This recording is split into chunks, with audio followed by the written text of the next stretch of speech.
ഈശ്വംശായിക്ക് സ്തുതിയായിരിക്കട്ടെ.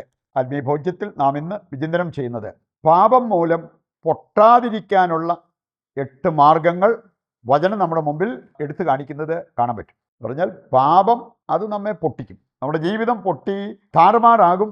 പാപം വെടിയാതിരുന്നാൽ, പാപപ്രവൃത്തികൾ നമ്മൾ തുടർന്നാൽ നമ്മൾ പൊട്ടും എന്നുള്ളതിന് ഒരു സംശയം വേണ്ട. വചനം നമ്മെ കൃത്യമായിട്ട് ഓർമ്മിപ്പിക്കുന്ന ഒരു കാര്യമാണ്. പാപജീവിതം നയിക്കുന്നവർക്ക് ഭാവി ഉണ്ടാകത്തില്ല. പാപജീവിതം നയിച്ചാൽ ക്ലേശങ്ങളും ദുരിതങ്ങളും നിനക്കുണ്ടാകും.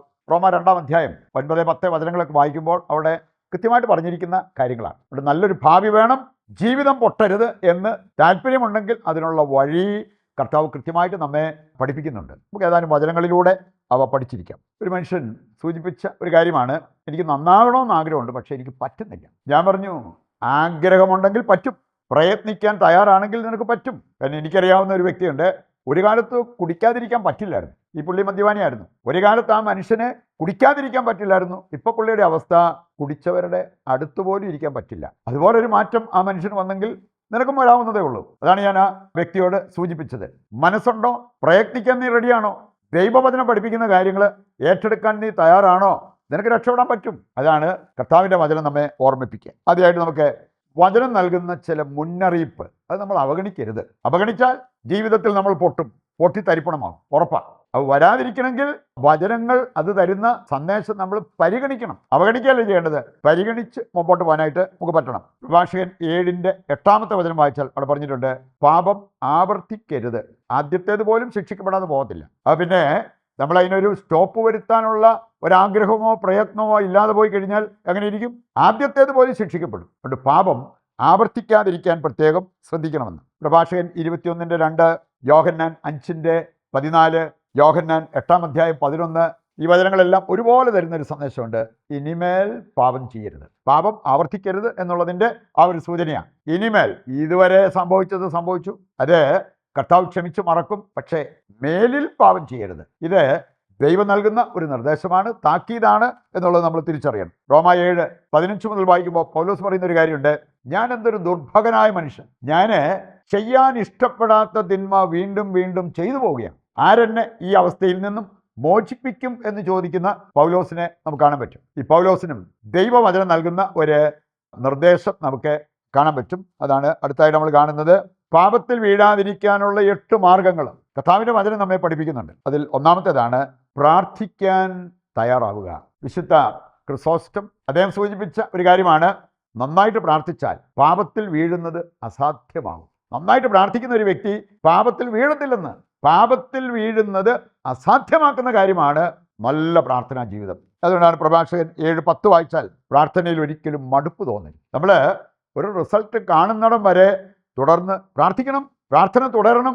ഒരിക്കലും നമ്മൾ മടുത്ത് പിന്മാറരുത് എന്നുള്ളത് ഈ വചനഭാഗം നമ്മെ ഓർമ്മിപ്പിക്കാൻ. വീണ്ടും നമ്മൾ കാണുന്നുണ്ട്, പ്രഭാഷകൻ 37:15 വായിച്ചാൽ അവിടെ പറഞ്ഞിട്ടുണ്ട്, സർവോപരി നിങ്ങൾ പ്രാർത്ഥിക്കേണ്ട ഒരു വിഷയം, ഏറ്റവും പ്രധാനപ്പെട്ട ഒരു വിഷയം, സത്യമാർഗത്തിൽ നയിക്കപ്പെടാൻ അത്യുന്നതനോട് പ്രാർത്ഥിക്കുക, അതിനു വേണ്ട കൃപയ്ക്കായി പ്രാർത്ഥിക്കുക. സത്യമാർഗത്തിൽ നയിക്കപ്പെടാൻ, അങ്ങനെയുള്ളവർ പാപത്തിൽ വീഴത്തില്ല. സഭാപ്രസംഗൻ 7:29 എടുക്കുമ്പോൾ ദാവീദിന് മനോഹരമായ ഒരു പ്രാർത്ഥന ഉണ്ടായിരുന്നു. തൻ്റെ കുടുംബത്തിന് വേണ്ടിയുള്ള പ്രാർത്ഥന, വരും തലമുറയ്ക്ക് വേണ്ടിയുള്ള പ്രാർത്ഥന. ആ മനുഷ്യൻ പ്രാർത്ഥിച്ചത് ഏത് വിഷയം വെച്ചാൽ, ദൈവമേ, എൻ്റെ മക്കളോ കൊച്ചുമക്കളോ ആരും ഒരു കാലത്തും അങ്ങിൽ നിന്ന് അകന്നു പോകരുത്. അങ്ങനെ മനോഹരമായൊരു പ്രാർത്ഥന നടത്തിയ വ്യക്തി.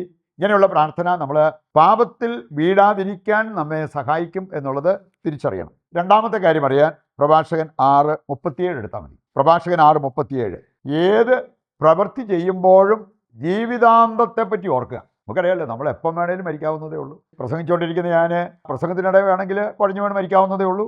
അപ്പം ഏത് സമയത്ത് വേണേലും മരിക്കാം. അതുകൊണ്ടാണ് പറഞ്ഞിരിക്കുന്നത്, ഏത് പ്രവൃത്തി ചെയ്താലും ജീവിതാന്തത്തെ പറ്റി ഓർക്കുക, എങ്കിൽ നീ പാപം ചെയ്യത്തില്ല. പ്രഭാഷകൻ 28-6 വചനം കൂടി എടുക്കുകയാണെങ്കിൽ അവിടെ പറഞ്ഞിട്ടുണ്ട്, ജീവിതാന്തം ഓർത്ത് ശത്രുത അവസാനിപ്പിക്കുക. എങ്ങാനും ക്ഷമിക്കാൻ കിട്ടിയ അവസരങ്ങളൊന്നും പ്രയോജനപ്പെടുത്താതെ കൊണ്ട് നമ്മൾ ശത്രുത തുടരുകയും അവസ്ഥയിലാണ് മരിക്കുകയും ചെയ്യുന്നതെങ്കിലോ, ജീവിതാന്തം ഓർത്ത് ശത്രുത അവസാനിപ്പിക്കുക. ഇതാണ് വചനം നമ്മെ ഓർമ്മിപ്പിക്കുന്നത്. മൂന്നാമത്തെ കാര്യം, പാപത്തിൽ വീഴാതിരിക്കാൻ വളരെ പ്രധാനപ്പെട്ട ഒരു കാര്യമാണ് വ്യർത്ഥഭാഷണത്തെ വെറുക്കുക. ഇവിടെ നാവിനെ നിയന്ത്രിക്കാതെ, സംസാരത്തെ നിയന്ത്രിക്കാതെ നമുക്ക് സ്വർഗത്തിൽ പോകാൻ പറ്റത്തില്ല. വ്യർത്ഥഭാഷണം ഒരുപാട് പാപത്തിൽ നമ്മളെ കൊണ്ട് വീഴിക്കും എന്നുള്ളത് ദൈവവചനം ഓർമ്മിപ്പിക്കാൻ. പ്രഭാഷകൻ 19:6, തിന്മയിൽ നിന്ന് ഒഴിഞ്ഞിരിക്കണമെങ്കിൽ വ്യർത്ഥഭാഷണം നമ്മൾ ഒഴിവാക്കണം. നാലാമത്തെ കാര്യമാണ് കർത്താവിനെ പരിത്യജിക്കാതിരിക്കുക. നമുക്ക് എന്തെങ്കിലും ബുദ്ധിമുട്ടുകളോ പ്രയാസങ്ങളോ ക്ലേശങ്ങളോ വരുമ്പോൾ ഉടനെ ദൈവത്തെ പരിത്യജിക്കുകയല്ല ചെയ്യേണ്ടത്. അങ്ങനെയുള്ളവർ പാപത്തിൻ്റെ ഒരു ചങ്ങലയിൽപ്പെട്ട് കിടക്കേണ്ടി വരും എന്നുള്ളത് ദൈവവചനം നമ്മെ ഓർമ്മിപ്പിക്കുന്നുണ്ട്. പ്രഭാഷകൻ 28:23 വചനം, ഈ ദൈവത്തെ പരിത്യജിക്കുന്നവൻ പാപത്തിൻ്റെ തീയിൽ അമർന്നു പോകും. അത് വരാതിരിക്കാൻ ദൈവത്തെ ഒരു കാരണവശാലും നമ്മൾ പരിത്യജിക്കരുത്. അഞ്ചാമത്തെ കാര്യമാണ് തെറ്റുപറ്റിയാൽ കുറ്റം ഏറ്റുപറയാനുള്ള ഒരു എളിമ, നല്ല മനസ്സ് അത് കാണിക്കുക എന്നുള്ളത്. ചിലർ ജന്മം ചെയ്ത തെറ്റുപറ്റിയാലും തെറ്റുപറ്റിയെന്ന് സമ്മതിക്കത്തില്ല. ഇത് നമ്മൾ കാണുന്നുണ്ട്. പ്രഭാഷകൻ 20:3 വചനം, കുറ്റം ഏറ്റുപറയുന്നവന് ശിക്ഷ വിളച്ചു കിട്ടും. ഏറ്റുപറയാതിരിക്കുന്നവർ ശിക്ഷിക്കപ്പെടും. അത് വരാതിരിക്കാൻ നമ്മൾ തെറ്റുപറ്റിയെങ്കിൽ തെറ്റ് അംഗീകരിക്കുകയും ഏറ്റുപറയുകയും ചെയ്യുക. നല്ലൊരു കുമ്പസാരം ആവശ്യമാണ്. കുമ്പസാരത്തിലേക്ക് നമ്മൾ ഓടിയെടുക്കണം. ആറാമത്തെ കാര്യമാണ് പാപികളുടെ ഗണത്തിൽ പെടാതിരിക്കുക. അപ്പോൾ ഒത്തിരി ശ്രദ്ധിക്കേണ്ട ഒരു കാര്യം, നമ്മുടെ കൂട്ടുകെട്ട് പ്രഭാഷകൻ 7:16 വായിച്ചാൽ പാപികളുടെ ഗണത്തിൽ ചേരരുത്, ശിക്ഷ വിദൂരത്തല്ലെന്ന് ഓർത്തുകൊള്ളുക. പ്രഭാഷകൻ 13:1 വായിച്ചാലും അവിടെ പറഞ്ഞിട്ടുണ്ട്, അഹങ്കാരിയോട് ചേർന്നാൽ നീയും അഹങ്കാരിയായിട്ട് മാറും. അതുകൊണ്ട് പാപികളുടെ ഗണത്തിൽ ചേരാതിരിക്കാൻ ശ്രദ്ധിക്കണം. ഏഴാമത്തെ കാര്യമാണ് യുക്തിവിചാരത്തിന് നമ്മൾ വിധേയരാകരുത്. റോമ 1:21 മുതൽ വായിച്ചു കഴിഞ്ഞാൽ യുക്തിവിചാരങ്ങൾക്ക് അവർ തങ്ങളെ തന്നെ സമർപ്പിച്ചു. എന്താണ് സംഭവിച്ചത് എന്ന് പറഞ്ഞിട്ടുണ്ട്. പാപത്തിൻ്റെ ഒരു കൂമ്പാരമായിട്ട് അവർ മാറി. പറയാൻ അറയ്ക്കേണ്ട ചില പാപപ്രവൃത്തികളിലേക്ക് പോലും അവർ വഴുതി വീണതായിട്ട് റോമ 1:21 മുതൽ അധ്യായം തീരുന്നിടം വരെ ഒന്ന് വായിച്ചാൽ നമുക്ക് മനസ്സിലാക്കാൻ പറ്റും. അവസാനത്തെ കാര്യം, എട്ടാമത്തെ കാര്യമാണ് വീണ്ടും ജനിക്കുക. വീണ്ടും ജനിക്കുക. അങ്ങനെയുള്ളവർക്ക് പാപത്തിൽ വീഴാൻ പറ്റില്ല. 1 യോഹന്നാൻ 5:18 1 യോഹന്നാൻ 3:11 വായിച്ചാൽ വീണ്ടും ജനിച്ചവർക്ക് പാപത്തിൽ വീഴാൻ പറ്റത്തില്ല. ദൈവപുത്രൻ അവരെ പ്രത്യേകമായിട്ട് സംരക്ഷിക്കും എന്നുള്ളത് അവിടെ പറഞ്ഞിരിക്കുന്നത് കാണാൻ പറ്റും. ഈ വീണ്ടും ജനനം രണ്ട് രീതിയിലുണ്ടാകാം. 1 പത്രോസ് 1:23 സനാതന ബീജമായ ദൈവവചനത്തിലൂടെ വീണ്ടും ജനിക്കണം. യോഹന്നാൻ 3-ാം അധ്യായം പരിശുദ്ധാത്മാവിലൂടെ വീണ്ടും ജനനം നമ്മുടെ ജീവിതത്തിൽ സാധ്യമാണ്. ഇങ്ങനെയുള്ള കാര്യങ്ങൾ ചെയ്താൽ നമ്മുടെ ജീവിതത്തിൽ പൊട്ടാതിരിക്കാൻ അവ നമ്മെ സഹായിക്കും. പാപത്തിൽ പെട്ടുപോകാതിരിക്കാൻ അവ നമ്മെ സഹായിക്കും എന്നുള്ളത് മനസ്സിലാക്കിക്കൊണ്ട് അവിടെ നിന്ന് എത്താൻ ആഗ്രഹിച്ച് നമുക്ക് പ്രാർത്ഥിക്കാം. നമ്മുടെ ഇതിൻ്റെ എല്ലാ പ്രാർത്ഥനാ നിയോഗങ്ങളും ദൈവകരങ്ങളിൽ ഏൽപ്പിച്ചുകൊണ്ട് ദിവ്യകാരുണ്യത്തിൻ്റെ ആശീർവാദവും നമുക്കിപ്പോൾ സ്വീകരിക്കാം.